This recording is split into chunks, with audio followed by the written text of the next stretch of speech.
Estamos começando o programa Visão Crítica desta segunda-feira, são 13 horas e 13 minutos.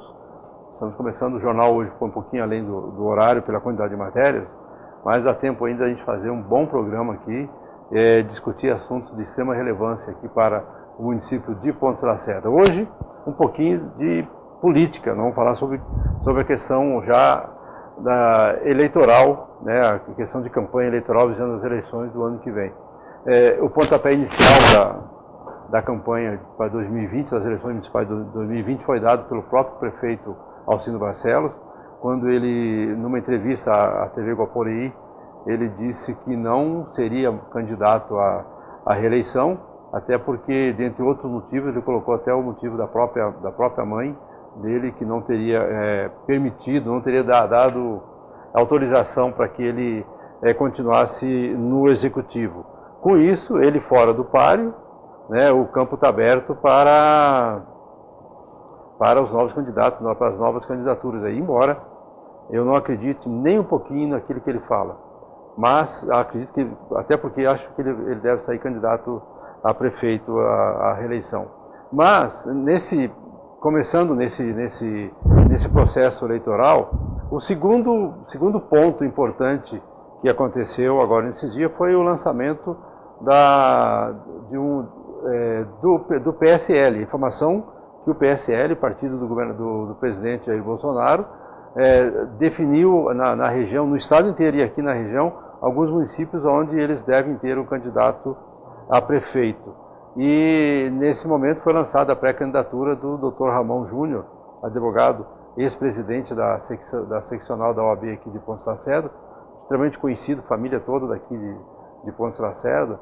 E eu até coloquei isso no blog, no blog agora de ontem que eu escrevi, dizendo que o Dr. Ramon já foi, inclusive o nome dele citado nas eleições anteriores para o Executivo, e ele acabou não se confirmando.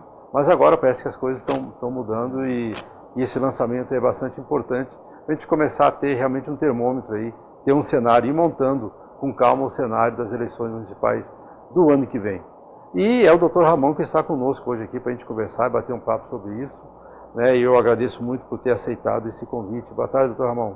Boa tarde, Vieira. Boa tarde a todo mundo que está em casa assistindo o programa Visão Crítica. Agradeço pelo convite para a gente poder vir aqui um pouco hoje debater o atual cenário político de Pontes de Lacerda e o que a gente vê que a cidade pode melhorar ainda.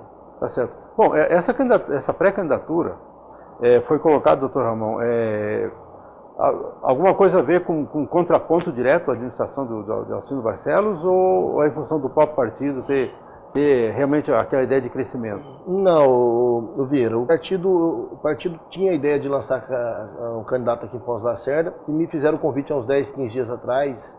Aliás, o convite foi feito bem antes, uns 10, 15 dias atrás a gente acabou sentando e pontuando e entendendo que era o caminho, até porque o prefeito já afirmou que não será candidato. A gente viu que surgiu um espaço, surgiu um lugar, surgiu a condição de lançar as candidaturas. A gente ouve falar de vários outros pré-candidatos aí, e a gente entendeu por bem colocar nosso nome, e com o convite ainda do PSL, eu acho que veio a calhar, veio a ficar um bom cenário.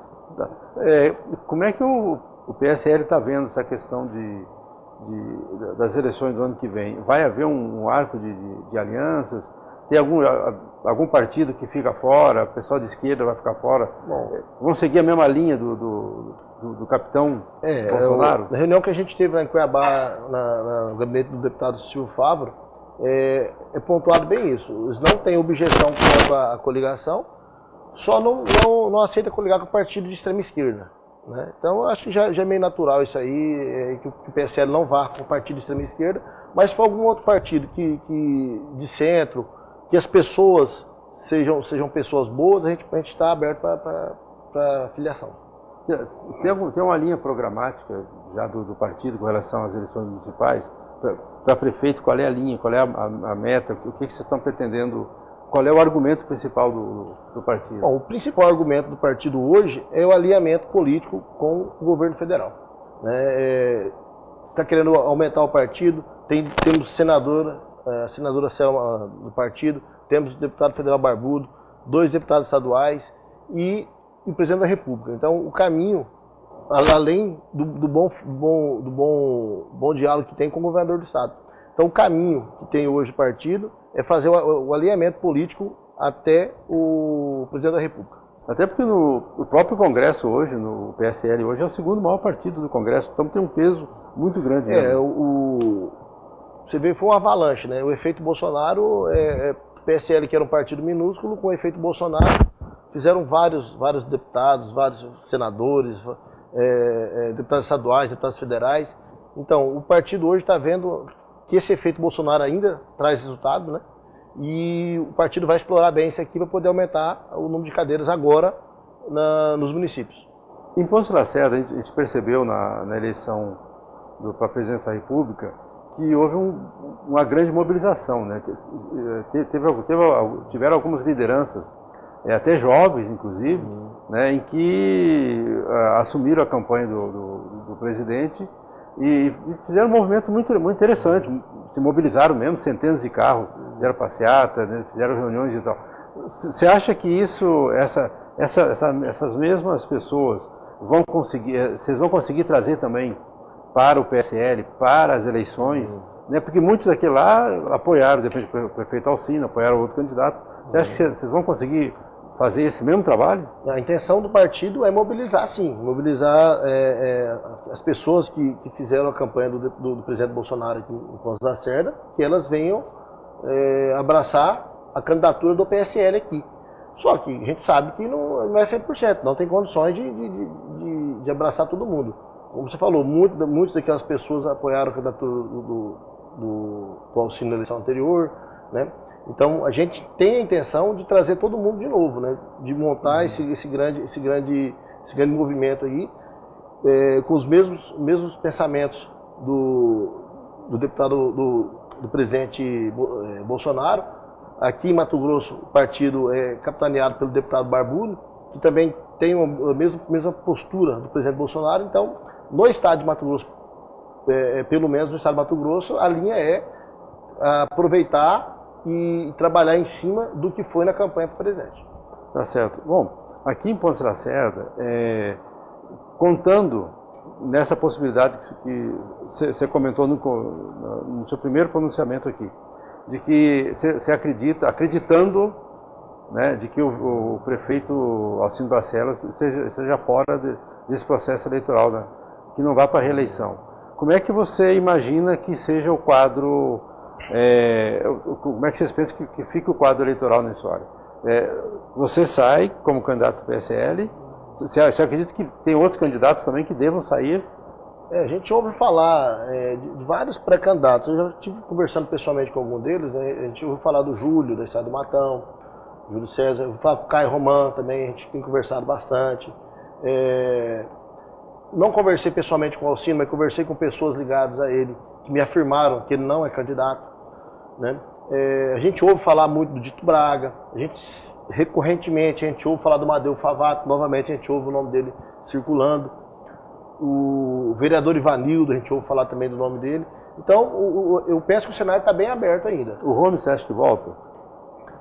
Faz tempo que eu não converso com o Romes sobre política, mas o Romes, ele afirma o seguinte, que ele quer trabalhar nos bastidores, ele quer apoiar alguém, ele quer ajudar alguém, porque a política está no sangue, ele gosta da política, né?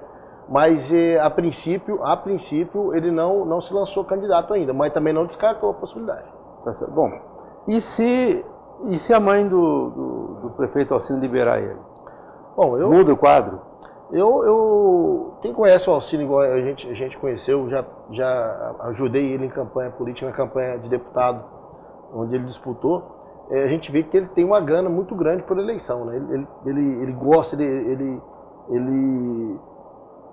tem aquela pegada de candidato mesmo, né? E penso que se a mãe dele, por algum motivo, não que ela mandar ele ser, mas que ela autorizar ele ser, ele vem para a eleição, sim.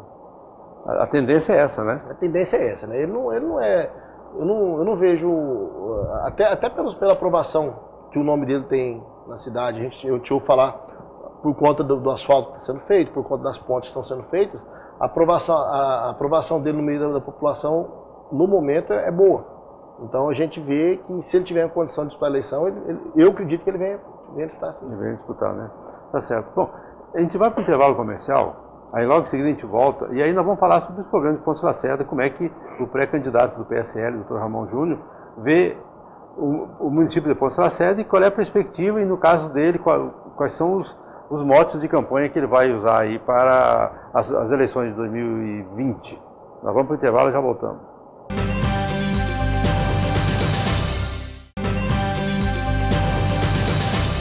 Estamos de volta, conversando com o Dr. Ramon Júnior, pré-candidato a prefeito nas eleições do ano que vem, aqui a prefeito de Pontes de Lacerda.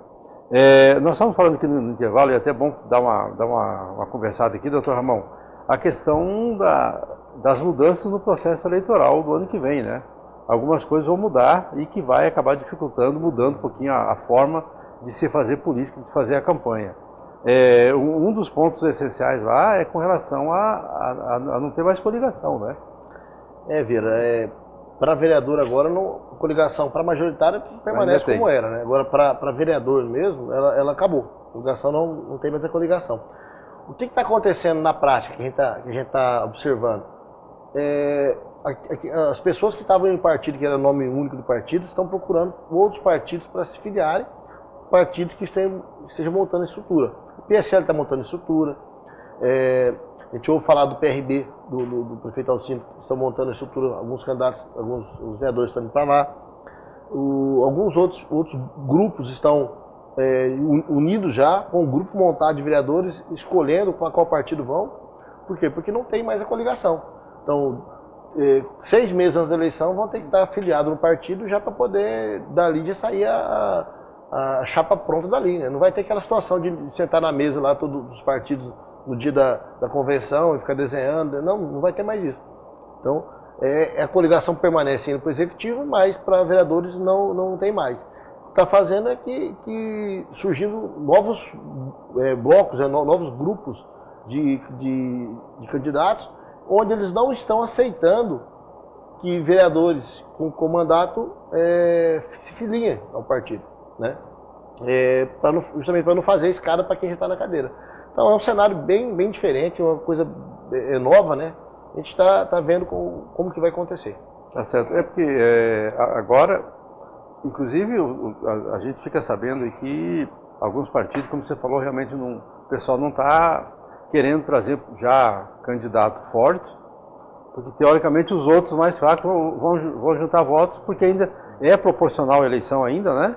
Porque ainda é por questão de coeficiente eleitoral, se mantém o coeficiente, né? Se mantém. Então, o ano passado parece que era 2.000 votos, ou 2.100 votos. Em torno de 2.000. Né? A cada 2.000 votos elege um vereador, né? É isso, né? Era na coligação, hoje é no partido. Hoje é no partido. Aí a partir daí começa a ter as sobras, né? E aí, a gente sabe que é histórico aqui em Pontes Lacerda, né, de que não tem vereador que se elegeu sozinho, né? Não tem. Com mais de 2.000 votos aí. Não tem. Penso eu que a maior votação ainda foi a do Coronel Rodrigues na eleição de 2004, se não me engano. Teve quase 2.000 votos, mas mesmo assim ainda não foi suficiente para se eleger sozinho. O Van Clay teve uma votação muito alta, o Rogério teve uma votação muito alta, mas não é suficiente para se eleger sozinho.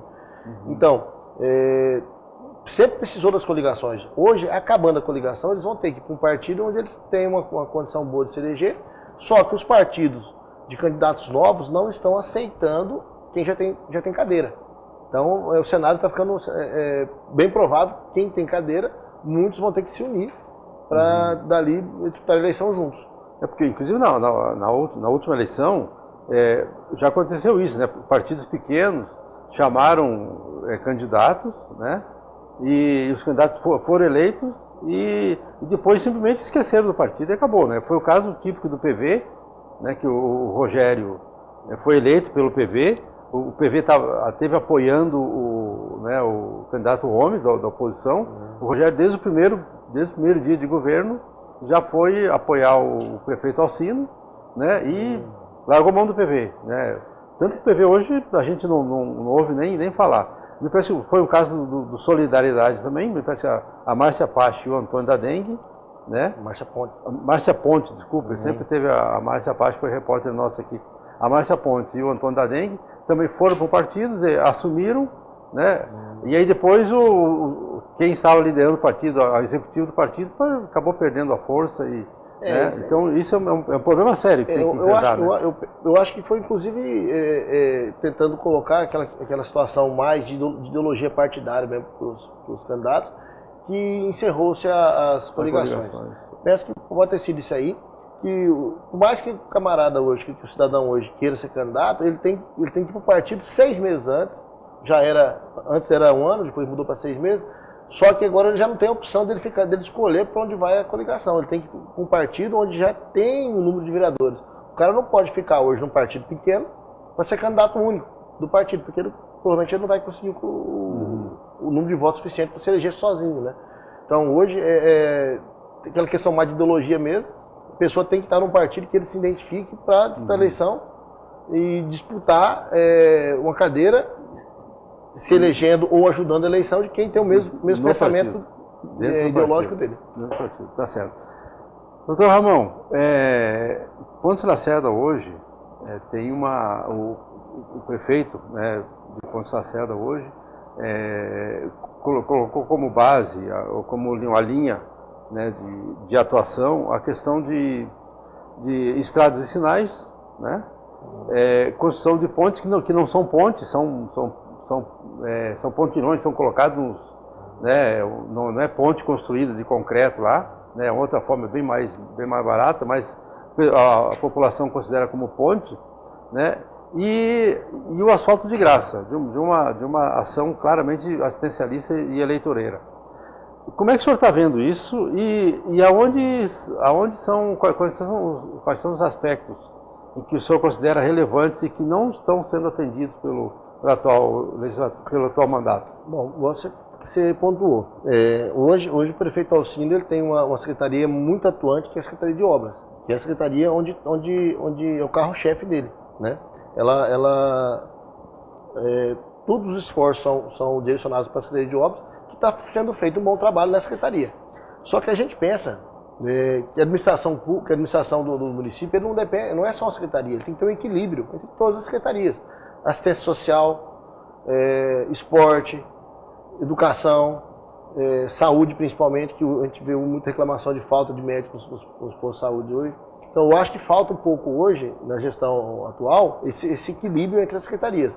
Existe uma secretaria com uma citação muito boa, que é a obras, que está sendo feito ponte, está sendo feito o asfalto, só que as demais secretarias, no meu ver, estão um pouco aquém do que é necessário. Com relação à questão do crescimento em Pontes Lacerda, como é que o senhor está vendo? Bom, eu estive acompanhando na época do prefeito Donizete a questão do distrito industrial. A gente ficou muito feliz na época, achando que ia vincular, que ia realizar, né, que ia concretizar. Eu vejo que a Lacerda hoje precisa de geração de emprego. A lavoura está chegando, está vindo a soja para cá, só que não basta vir o grande produtor rural lá de Sinop, do Rio Verde, vir arrendar uma terra aqui e plantar aqui. Precisa ter indústrias aqui na Lacerda. Precisa ter empresas que gerem emprego para pessoas que vão morar aqui na cidade e que a renda fique aqui na cidade. Então, no meu ver, hoje falta um pouco, focar um pouco mais para a geração de emprego. Tá certo. Essa questão que o senhor comentou da vinda da agricultura, mudando a matriz econômica, né, alterando um pouquinho a matriz econômica, mantendo a pecuária forte, né, e mais vindo a agricultura, isso, no primeiro momento, a gente imagina que isso deve gerar realmente uma vantagem muito boa para Pontes Lacerda com relação ao aumento de imposto, né? O produto gerado aqui vai sair daqui, vai gerar imposto, né? Mas como o senhor falou, não vai gerar emprego. Nós precisamos realmente da segunda linha, né?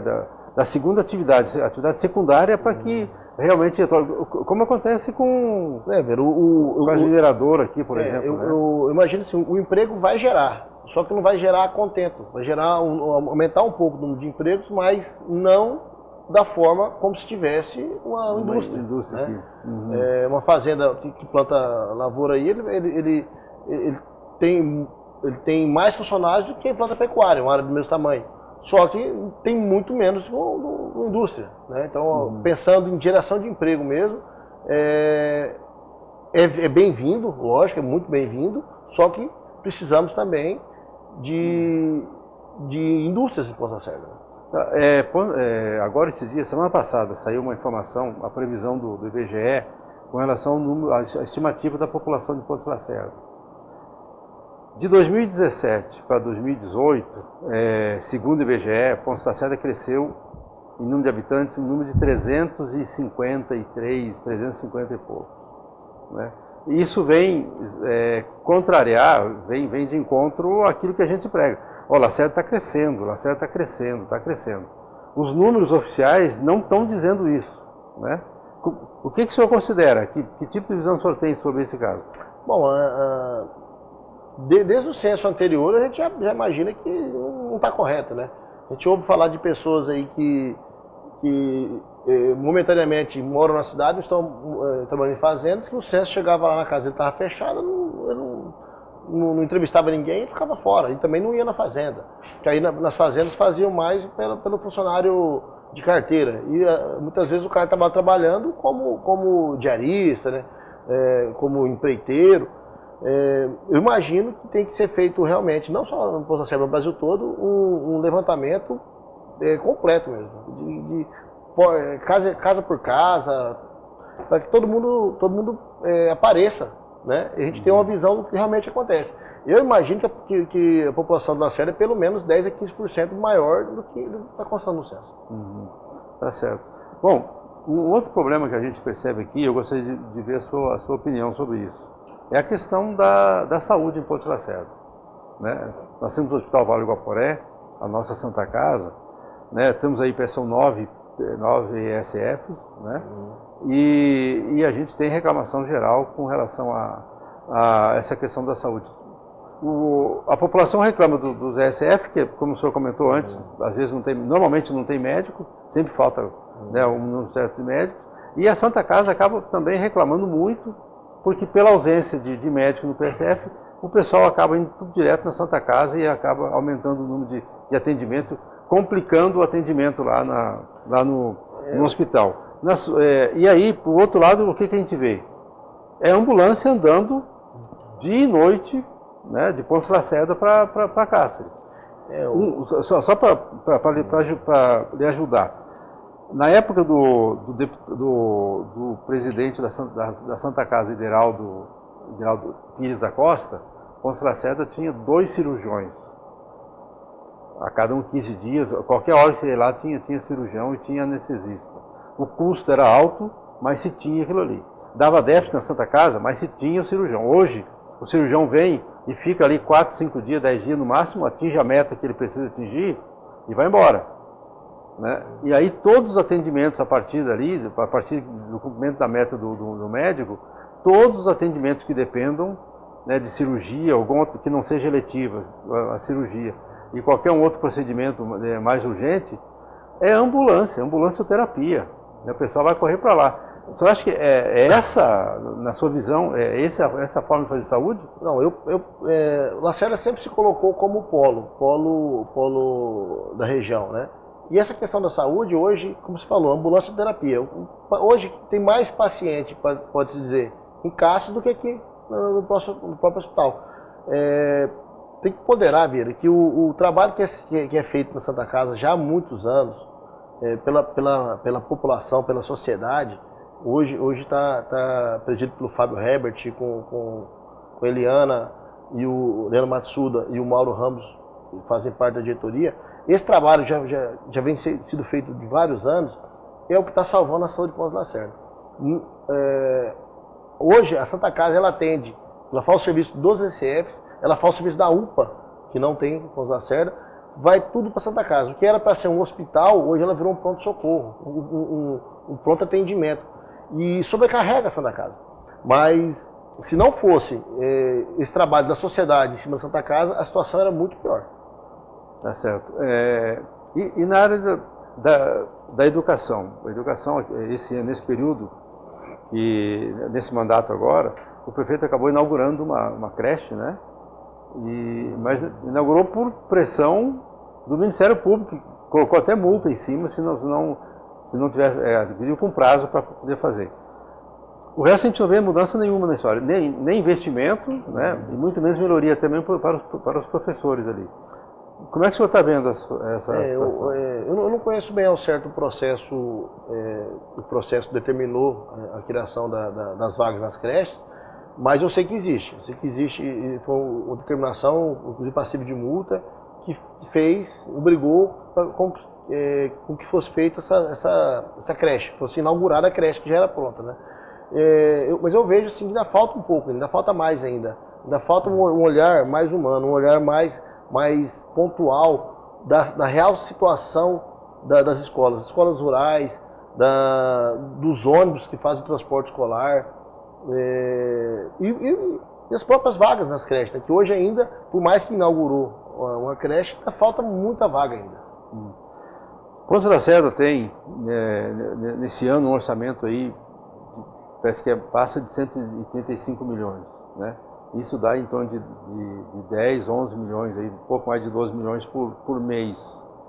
50% desse valor aí praticamente é utilizado para pagar a folha de pagamento da prefeitura, que são em torno de 1.000 funcionários. Né?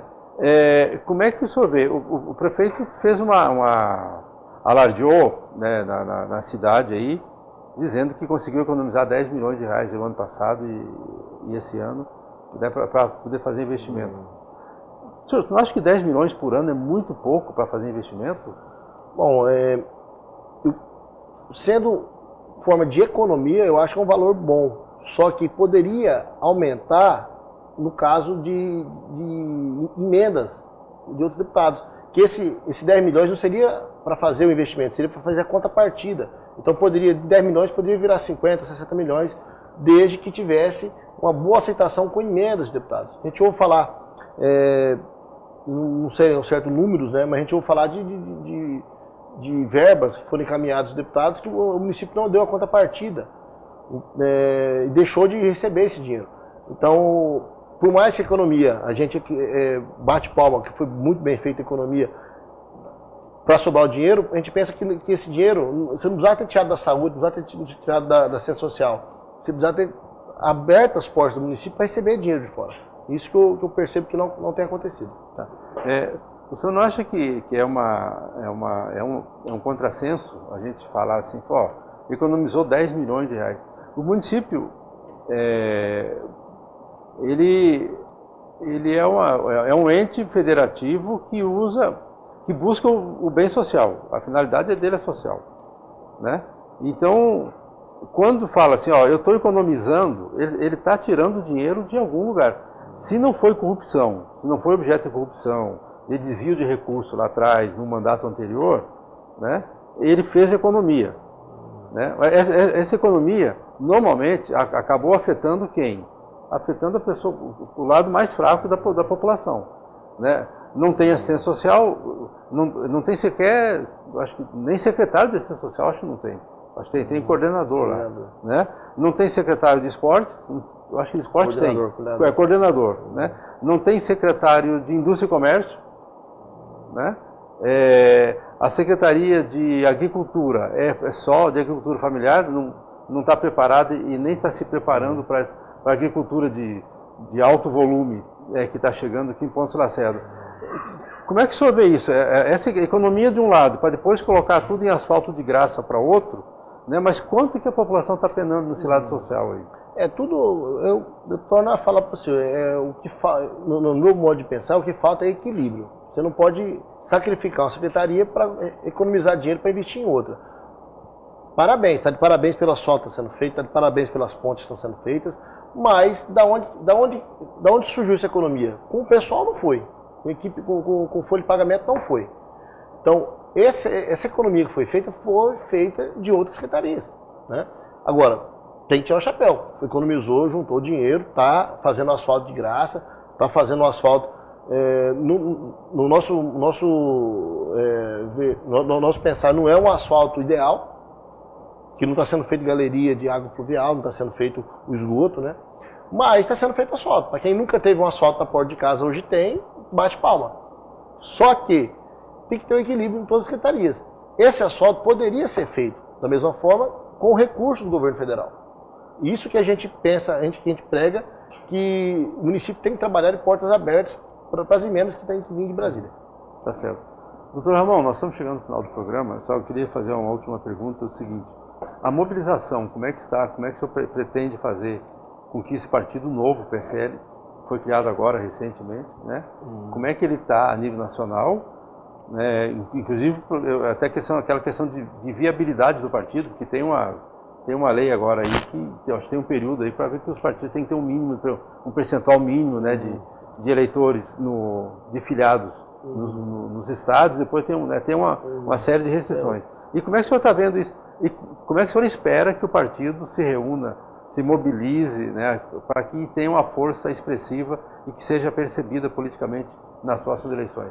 Bom, no estado de Mato Grosso, o partido está fazendo um trabalho regionalizado. Aqui nós estamos no polo de Caça, a gente está fazendo um trabalho junto com o pré-candidato de Caça, o pré-candidato do Porto Esperidião também, pré-candidato em Mirassol do Oeste, pré-candidato em São José do Quatro Marcos. A gente está fazendo um trabalho regionalizado, né, fortalecendo o partido na região.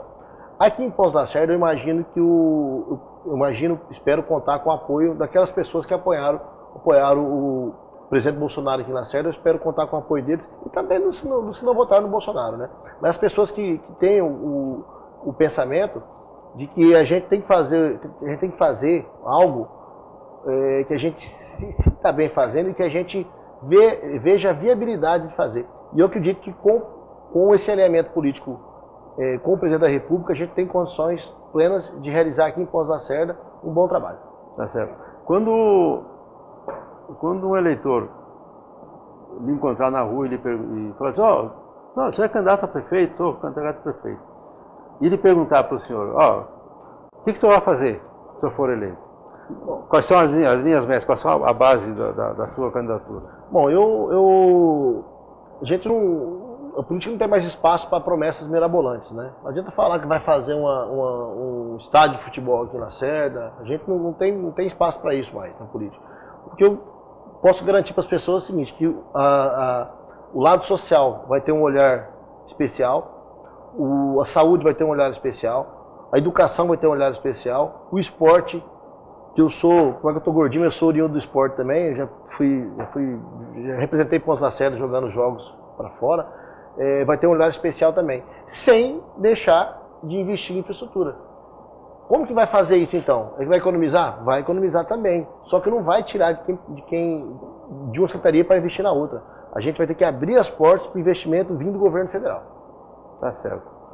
Bom, nós conversamos aqui com o doutor Ramon Júnior, pré-candidato pelo PSL, né, para as eleições do ano que vem, para a Prefeitura Municipal. Eu gostaria de deixar, doutor Ramon, aí um tempo para as suas considerações finais para a gente ir para o final do programa. Bom, Vira, novamente agradeço o espaço, agradeço o convite. Quero colocar meu nome nessa pré-candidatura, né, que ninguém é candidato ainda, nessa pré-candidatura. Muitas pessoas falam: mas queimou a largada, já lançou o nome antes. Não. Várias eleições anteriores surgia a conversa de ser candidato, os amigos mais próximos incentivavam, e eu nunca defini. E nessa eleição eu achei por bem já definir, colocar o nome. Não estou garantido que vou ser candidato, porque ninguém sabe o dia de amanhã, mas hoje, como pré-candidato, eu me lanço como pré-candidato, muito acreditando que o prefeito não virá para a eleição. Segundo ele, afirmou uma questão pessoal. Eu não acredito que ele vai usar um lado pessoal que não vai se indispor com a família dele por conta de sair. Como ele já declarou que ele tem interesse em ser candidato a deputado federal, por conta dessa não candidatura do prefeito, eu coloquei o nome à disposição. E agora é conversar com os partidos, conversar com a população, com os amigos mais próximos, para a gente ver qual que vai ser a nossa linha daqui para frente. Tá certo. Obrigado. Nós conversamos aqui com o Dr. Ramon Júnior, pré-candidato a prefeito nas eleições do ano que vem. Espero que você tenha tirado as suas conclusões em cima do que nós conversamos hoje, das ideias colocadas pelo Dr. Ramon, né? E a partir daí nós vamos formando posição, vamos formando as nossas ideias, aquilo que nós estamos pretendendo já para o ano que vem.